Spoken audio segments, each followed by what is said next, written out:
E3 has been canceled. So this one comes from IGN. Almost a year after announcing its return, the Entertainment Software Association announced that this year's E3 has been canceled via an email sent out to its members that said while E3 remains a beloved event and brand, the 2023 version simply did not garner the sustained interest necessary to execute it in a way that would showcase the size, strength, and impact of our industry. The ESA concluded the email by reiterating its commitment to advocacy work, but did not mention undertaking the show again in future years. Are you guys bummed about this? We were going. Super bummed. Really bummed. This was like most of the reason why I even wanted to start a gaming podcast was to potentially go to E3. Right, try to get to these events, and it's always stuck out to me in a way that PAX and Gamescom and things didn't connect. Right, those always felt really more about the industry. I don't know. This felt like it was the moment, and of course, growing up and in our time, this was the one. But I did some digging and looking into this, and it just sounds like it's not so surprising. I know we covered this on the pod when Microsoft and Nintendo announced they weren't going, right? And then there were some more, I guess, updates. I covered some notables here that had, prior to them officially canceling, some notables that had also pulled out. So Microsoft, Sony stopped going in 2019. Nintendo, so we knew them. EA, Sega, Tencent, Devolver Digital, Bandai Namco. These are like major players in the space that had already been like, we're good, like we're not going.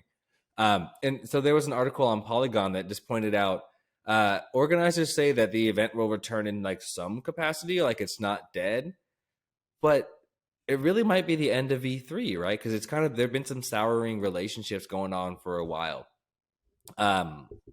They went into detail. They said here, the telling detail is that so many of the great E3 moments hinged on events that weren't technically part of the show. So I think they were kind of making the point that it feels like these games companies have really just outgrown the space, and they're realizing that the best parts of E3 weren't actually created by E3. They're also kind of under new management, and it sounds like they just didn't execute this well. There's like a whole bunch of stories of them. There's layers to this. So Yeah. one, there's stories of them not effectively running the project, right? So I think it's ReedPop, that didn't communicate, what was going to happen. Did we just lose Shaq? Whoops. Yeah, I think so. So I guess ReedPop, they didn't communicate, to their partners, timelines, deliverables, what exactly the event was going to be. And that kind of came to bite them in the ass in two ways, right? So one, it helped, or it didn't help to build those relationships that they need for this to work well, especially as like new partners. But two, I think what it did was it also opened up the window for people to pull out, right? So they're saying that they had kind of deals with a lot of major publishers that ended up pulling out later on. But like we were just chatting about, the economic picture it's really ugly right now. So the first thing I thought is, if I put myself in the shoes of, Sega or someone, if we don't have ink to paper and you haven't locked in on your plan when it's supposed to be in June, it's April. That's very soon. I'm supposed to just be reserving this budget. Like, where's this 20 to 50 to $100,000 I'm just supposed to be sitting on for your event? That's a marketing expense, right? That I could spend on my own digital event or anything else, right? I'm cutting employees to save money right now, and I'm supposed to spend all this money on I don't even know what it is. And I'm seeing other big names pull out. It's certainly losing its value. Does that make sense? Absolutely. So I saw that.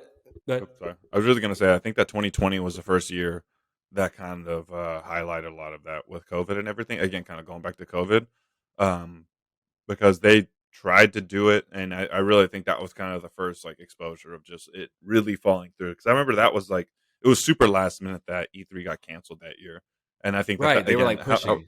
right, and then I think that's when a lot of the companies were like, bro, we don't. Like we don't need to do, especially with how much money we've been talking about. Like a lot of these companies are making and so forth. They could just do their own showcases from their headquarters and so forth, and just have their own viewership. They generate their own money.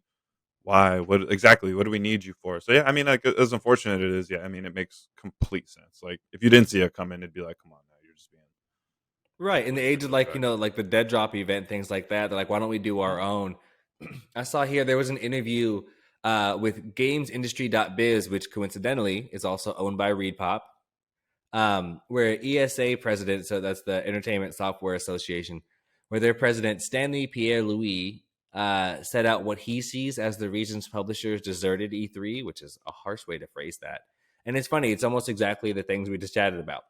One, the pandemic played havoc with production schedules, which means that big games weren't ready to be shown or announced, or their release dates were difficult to pin down. So, like you were saying, the pandemic really, maybe not in exactly the way, but again, in myriad ways, it really kind of changed the way publishers bring games to market, if that makes sense.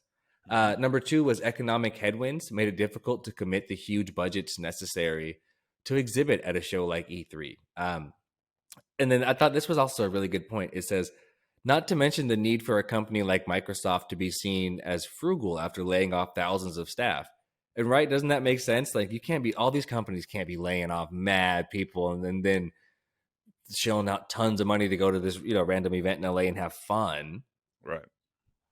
And then it says, finally, publishers are still experimenting with how to balance in-person events with the digital marketing streams that had dominated during the pandemic, but have been gaining traction for a long time before it. The first Nintendo Direct was in 2011, and the last in-person Nintendo E3 press conference was in 2012. So they've been changing, and moving that way for a while.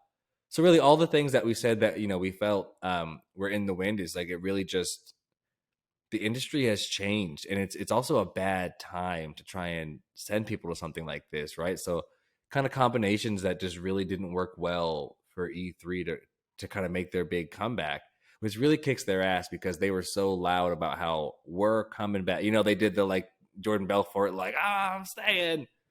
And then they had to cancel in front of everybody.